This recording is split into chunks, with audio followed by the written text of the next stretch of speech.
They call him Nasty Nate. But off the field, he's anything but nasty. Of course, on the field, at least last night, he was nasty. We talk about that, relish in it, and get you set for today's getaway day in Cincinnati next. It's the DLLS Rangers podcast.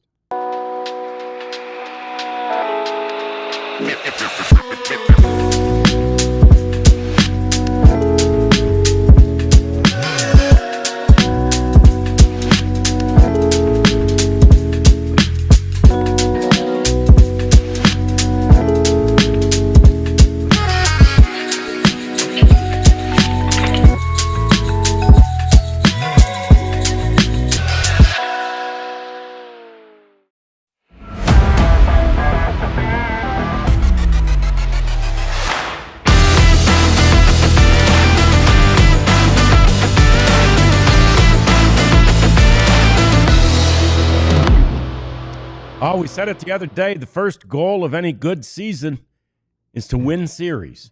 And that is what the Rangers are trying to do. It's what they have a chance to do today. They won the first one 3-1. Now it's a chance to take this one 2-1 against the Cincinnati Reds. Hi there, and welcome into the DLLS Sports Studios. It's the DLLS Rangers podcast. Me, John Radigan. That's Jeff Wilson over there. There's Elijah Smith back there. That's the Prophet. And, he's got us going today. Early start for us, which is cool.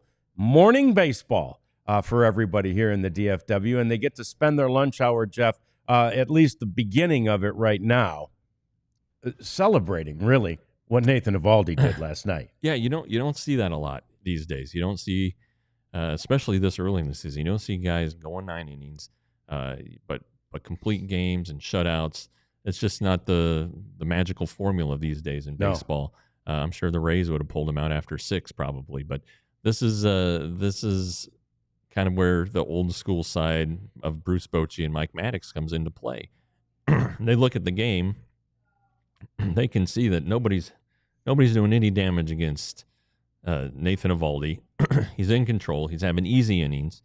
There's no need to mess with it. Right. And the pitch count was reasonable. I think if it had been a little, maybe around 95 at the start of the ninth, he wouldn't have gone out. But it wasn't. And he did it in under 100 pitches, which, of course, is known as a Maddox. Yep. Not after Mike, after his younger brother, the Hall of Famer Greg, who did it 13 times in his career, complete game in under 100 pitches.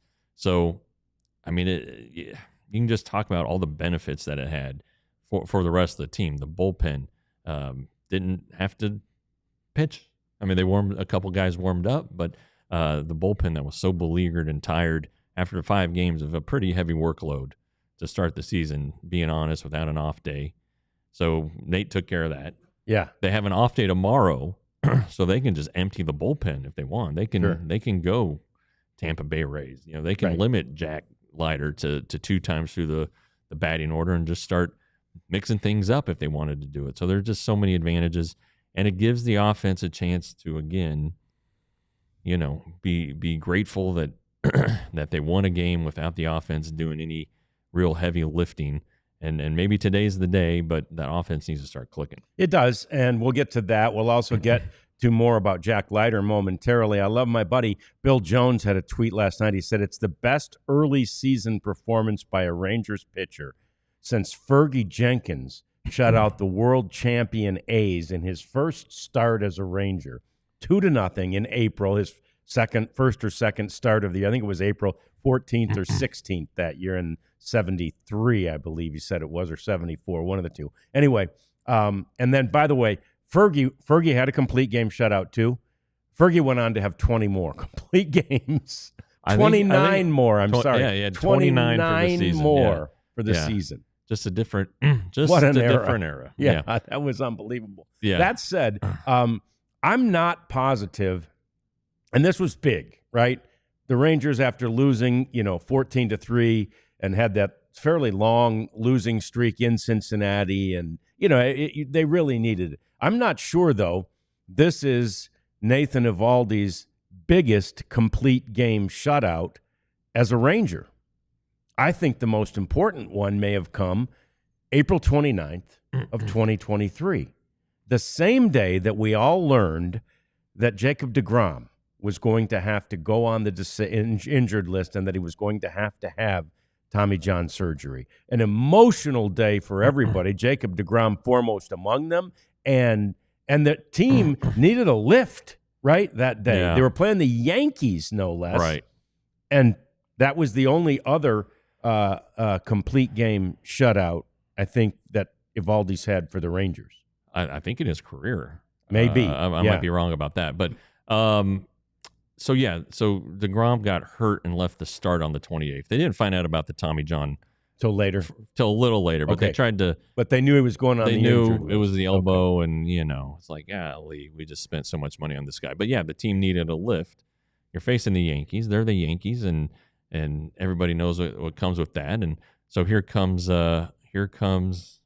old Nasty Nate, and he had pitched really, really well in the previous start at Pittsburgh, I believe, and might have been a complete game, maybe not a shutout, but that was pretty good stuff. And Misty, who Leon, his name's Leon, brought up the Yu Darvish near perfect game, and which was the Rangers' second game of the season. Yeah, we were talking about that ourselves. Yeah, this morning. So that was a pretty good one. But yeah, it's this is what he does though. A big game, you want him pitching. Look at what he only went 6 innings in Game 5 of the World Series, but they were 6 scoreless. Ooh. And my God, did he navigate traffic and pitch in and out of trouble and keep the game scoreless against a guy who, entering the 7th, had a no-hitter. And the Rangers, trying to win this series, don't want it to go to Game 6, get it done. And because Eovaldi kept that game scoreless, they pieced together 3 singles in the 7th, went ahead, and then obviously, the rest, all good stuff. But Nathan Eovaldi, man, he's the man when the lights are bright, and before the 23 postseason, his biggest moment in his career was in the 18 World Series when he came in relief. In a game at Dodger Stadium, ended up losing the game, but tossed like 6 1/3 innings of relief. And when they got back into the clubhouse, he got a standing ovation for what he'd done. And back in one of the 18-inning game, I believe it was, Ian Kinsler made an error that made the game go 18 innings. But anyway, but then to finally 5 years after the fact go through and become a world champion, go 5-0 in the postseason, be just become a legend in Rangers history, just one postseason. But that and that's one of the reasons why they call him back. He's a competitor. He understands the game. He knew it was on the line with the bullpen if he had a short outing. So it all adds up to the Rangers obviously wanting him back and giving him $75 million to come back, and encapsulated in the start last night was all the reasons for that. Yeah, and Bruce Bochy doesn't say things like this lightly. I really think Boch, goes through his mental Rolodex before he says something like he did to Laura Stickles last night, which is, Nate's the best pressure game pitcher I've ever seen. Now, again, this is a guy who had Madison Bumgarner. Yeah. He had Tim Lincecum, right, and others. So, I mean, that's really high praise. And by the way, Boch referenced that World Series performance as well. Yeah, I think that Boch might want to do over on that one, maybe, because Bumgarner was just so fantastic for those Giants teams. But the point is well taken. I mean, Nathan Eovaldi goes out and gets it done when it's a big game, whether it's on April 1st when the bullpen is sucking and for air, and the team had just gotten trounced 12 or 14-3 or whatever the hell the score was the other night, and they needed somebody to come out and give him a great start. 6 or 7 innings would have been just fine, but no, he went ahead and pitched 9. So it's a real thing. There are big game performers, and he's definitely one of them. Yep, no doubt about it. It was really fun to watch, and there are the numbers that again, the efficiency there on the top right, 99 pitches. That is what creates, he was one pitch away from not having a Maddox. That's right. Right? That's right. It's got to be under 100 pitches for it to be a Maddox. And Greg Maddux was just the king of that. Who did I see? Oh, Kevin Brown had one in Rangers history, Jeff. Okay. Did you see that? I didn't see With that. 79 pitches. And I was here for the entirety of Kevin Brown, and I must admit I don't remember that, but that's significant. Yeah. How good was your stuff that you did that with 79 pitches? Yeah, the one I remember from Greg Maddux was against the Cubs, and I believe it was 78 pitches. Yeah. And he gave up some hits, and it wasn't a shutout, but he was just going in there. I remember watching it on TBS back in the good old days. Yeah. And he was just out there just dealing and making them swing the bats. You have to have a good defense and behind you. But he was, another thing about Greg Maddux, never threw a no-hitter because he's always around the plate. Yep. And that's fine. He wanted to pitch to contact. But for you see guys hit 100 pitches these days in the fifth. Yeah. It's a lost art form. They're trying to strike guys out. They can't put guys away. They don't have the command that they need. And, Eovaldi, he didn't really do it with his fastball last night either. It was a lot of, he used his cutter, which is a fastball technically, but it's like a slider. Used the split-fingered fastball, but it comes in at 88, 86 miles an hour. So he was using a lot of off-speed stuff to get these guys.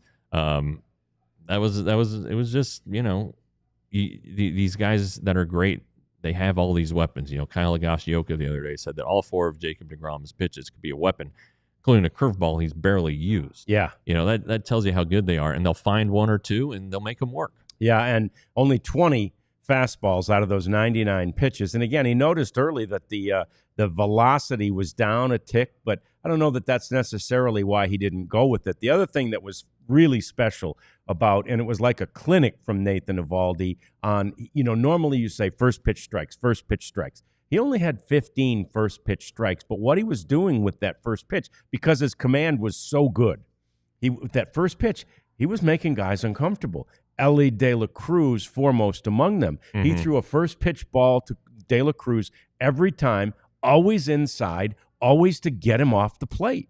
Right? Sure. And young pitchers can learn from that and go, okay, this is how we can work. Again, Mike Maddux, I saw an interview with him. He said that in the bullpen, that Nathan yesterday in the pregame bullpen session didn't miss a glove. Like it was right where it was supposed to be. So you go out to the mound knowing that your control, your command is that good. And then you have the freedom, the flexibility, the latitude to work guys off the plate, right? Throw a first pitch ball almost intentionally. Well, put the pressure on them, but put them in swing mode. And, a lot of times, and Shin-Soo Choo used to say this, as the leadoff hitter, a lot of times, first pitch is going to be the pitch you got to swing at. Yep. And especially in this day and age with all the designer pitches and everything, and, guys who throw 3-0 sliders, just because there's a green light now on 3-0, you just don't want to give it up. But and a lot can happen though after you warm up and you go to the dugout and you sit. Sometimes things go wonky on you. Sure. But that just tells you how focused and dialed in he was. If the bullpen was that good, and then to not relax or take anything for granted and go out there and just beat him to death, and he wasn't worried about Elly De La Cruz's torpedo, Nope. and what maybe the last out of the game he was. Sure. You probably didn't want to see him coming up there in the especially ninth with a runner outs. on. Runner at second, run at second. And, got a ground ball to Berger, and of course the way Nathan covers the bag, he wants that ball every time. So a pretty good way for it to end for him. It was a great way to end. And I'm sorry. Yeah, go ahead. No walks. Yeah. Second straight start, no walks. Yeah. Okay, 17 strikeouts, no walks so far this season. He didn't hurt himself. Yeah. He had 8 strikeouts, less in the 9-inning performance than he did in the 6-inning game the other day on opening day. And the thing, you talked about Maddux being near the plate and getting all those ground balls. This is a stat I saw, and it's so early. It's a small sample size. But at this point in the season, the Rangers' starting pitchers, Jeff, have induced a ground ball rate of 58%. That'll work. A year ago at this time, it was 41, right? Yeah. Get those ground balls. Let the defense do its job. And that's another good thing about last night's game. Defense did its job. Yeah, and it's, you can look at a ground ball. Some ground balls are just smoked. Yeah. But if they're right at a guy, they're probably going to make a play. 106 miles per hour. For instance, the other day, John Ornelas was right in front of it, made a play. But that's just it. If the defenses are generally perfectly positioned these days, if it's weak contact, these guys can go make plays, and you have probably the best defensive second baseman in the league now. That Jimenez is with the Pirates. You have a guy who seems to be holding his own at first. Yeah, Corey Seager. If you hit the ball to Corey Seager, he's going to catch it and make a perfect throw. Josh Smith can go get balls, and Josh Young, when he's healthy, is a really good third baseman. So let him work. Yep. Yep. Save your bullets. Pitch efficiently. Go deep into the game, and get to the leverage guys who you want to be pitching in games. Yep. No doubt about it. So we're going to talk here in a second about a guy who may not even want to go that long in the game. That's Jack Leiter. We'll get to him momentarily. But first, we want to say to you, look, it's like humid and in the high 70s. And here you and I are in like a hoodie and a jacket. But yeah, like it also looks like Armageddon here. So we chose accordingly because it's a weird weather day here in the DF Dub. But anyway, we always choose our gear. Right, we always choose. Look at me and the slide have the same shirt. I'm doubled up. I've got the red shirt on underneath this DLLS hoodie. Yeah. So anyway, we encourage you to get this stuff. Right, store.allcitynetwork.com is the place to go to get this stuff. And if you do go to alldlls.com, Jeff, they can become a diehard. Where you get your free shirt. Sure. And man, it's $80. If you missed our sale, so sorry, but it's still. What is it? $6.50 a month. All right. Yeah. That's one trip to Starbucks a month that you got to cut out. Or, maybe one beer at a ball game. Yeah. That might get you 2 months these days. So anyway, I've been writing pretty steady. I'm getting into my groove a little bit here. During the season, I wrote about Eovaldi this morning, posted that this morning. And, but you don't get just my stuff. You get Clarence and Tim and Sam and John's going to be writing and Joe Shapiro and Joe Hoyt. So we got a bunch of guys, and it's all good stuff. So if you're a DFW sports fan, we're the place for you. So become a diehard. Yeah, we'd appreciate that. The pitching matchup today is, it's interesting because you got the ace, if you will, of the Reds staff. Against Jack Leiter, who got off to a great start for the Rangers. Hunter Green, now that's a real man.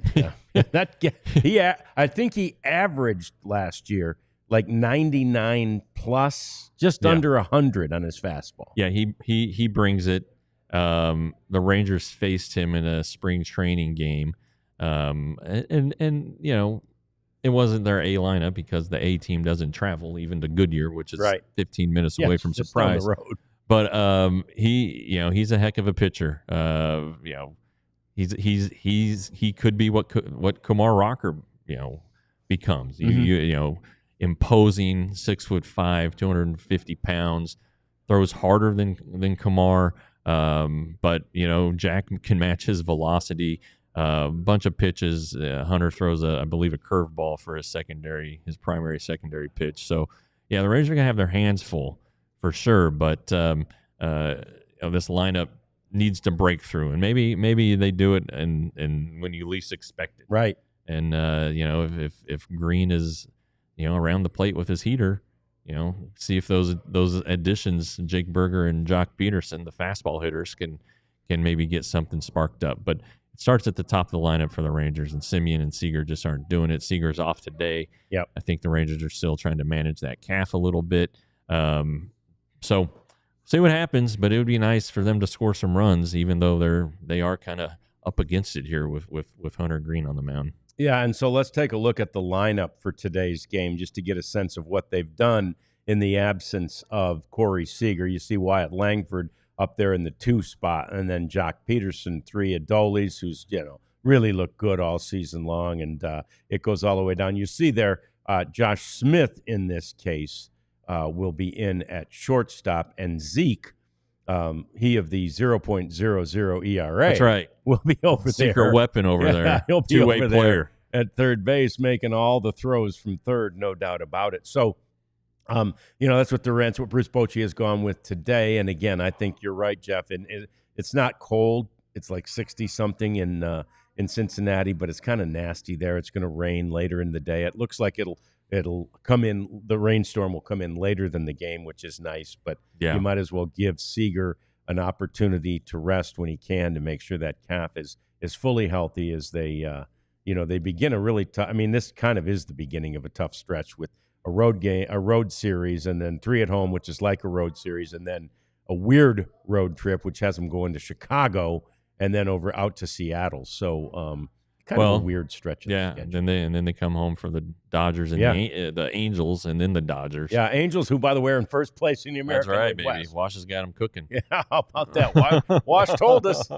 We should have believed Wash. All right, so let's talk about Jack Leiter. I mean, again, like I was saying, before we did the read, the Rangers don't want him to go 6 or 7. I don't think, right? I mean, at this point, I think maybe like they did Game 1, 5, maybe 6. I don't know. I mean, you really got to be careful with the young man. You don't want it to go so far that all of a sudden he has that 1 inning and it's a setback.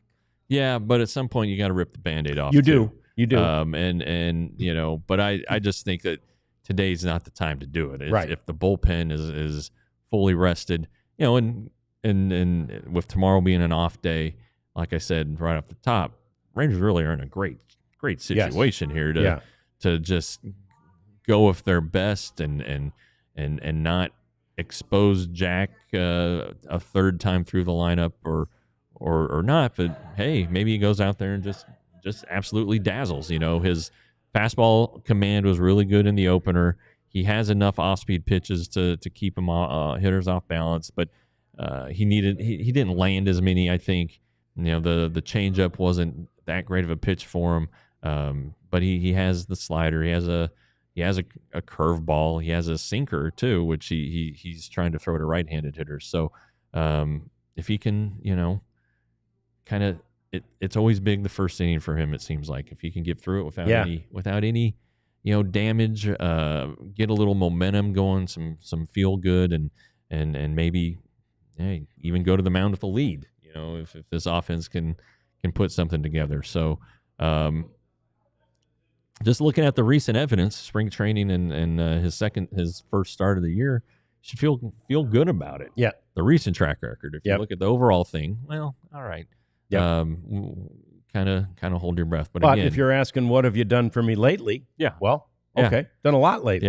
Yeah. All through spring training, really, and then certainly that first start of the season. So that's good. We've mentioned the offense. Boch was asked about it, and he said, it's going to come around, and that's the thing we always say. Now, as I mentioned to Jeff off the air before we got started with the show, we said that all last year. Right. And so there's a point at which you're worried, but this is not it. This happens almost every year at the beginning, and not just to the Rangers. Offenses are often slow to really hit their stride. And a lot of times, I mean, is it coincidence? I don't know. They call these guys the boys of summer. It's when the weather starts to get nicer, right? When the weather heats up, suddenly you're seeing, offense really click. Now, obviously, with this torpedo bat revolution, we've seen some offenses click already. But right. And by the way, I see that Higashioka has ordered a couple of the torpedo bats, which again, he was with the Yankees when all that stuff was sort of being introduced a year ago. So maybe it's a little surprising that he hadn't gotten one yet. But now he's, what the heck? Let's give it a shot at least. Sure. And I don't think everybody's going to do it. No, I think Corey Seager is going to be a pretty tough sell on it. Sure. But I think it could benefit Simeon, kind because his power spot is inside, and sometimes he does get jammed a little bit. Of course, teams try to beat him with the slider away, so maybe it doesn't work for him. And then Jock Peterson said he's willing to try it and wants to try it, and okay, great. But I don't. Again, not all 13 Yankees position players are using the thing. So and Eovaldi showed last night. If you're commanding your pitches and know how to pitch, you're still gonna get the guys with the torpedoes out. And Elly De La Cruz, used the torpedo and did great against Kumar Rocker and Yerson Uribido. Right. Okay. But last night he still had it, was still swinging it and didn't do jack. So it's not going to make you a 400 hitter with 50 home runs. You still can see that good pitching will trump good hitting. Yeah, and it's like we said yesterday. It's going to take the guy who's maybe scheduled or numbers say he should probably get 8 to 10 home runs. Well, now he's going to hit 15. Right. I mean, it's not going to make him a 50 home run hitter. Right. And instead of, he may get to 11 and have a few more doubles. Right. The hitter still has to put the barrel on the ball. Yeah. We mentioned it yesterday. Another thing to watch for, it's, it wasn't a problem last night, but Jack Leiter has been slower to the plate. And,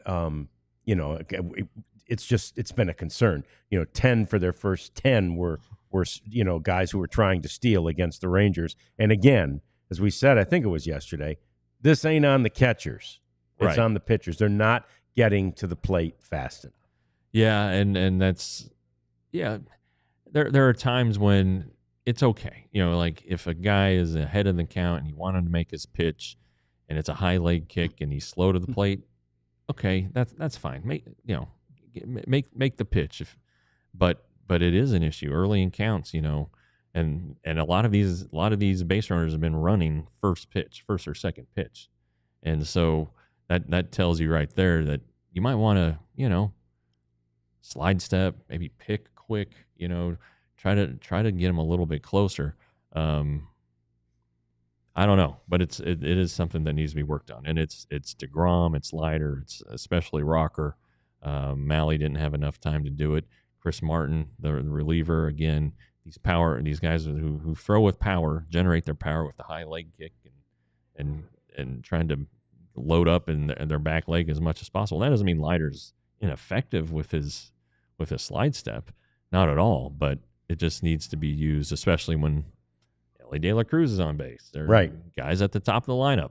So, and truly, with Elly De La Cruz, you may just have to tip your cap. It's like this guy's so. But again, it's not like he's never been caught stealing. Sure, you can catch the guy, but it is a concerted effort. It's something. And look, the Rangers have addressed it. I mean, there's no doubt. If we're out here talking about it, they've been talking about it a lot, and they're certainly, I'm sure, trying to work on quickening that time from it's. I think what is it 1.4 to the plate? Yeah, 1.5 is where you start. 1.5 is where it's like, all right, that's probably going to get you a stolen base.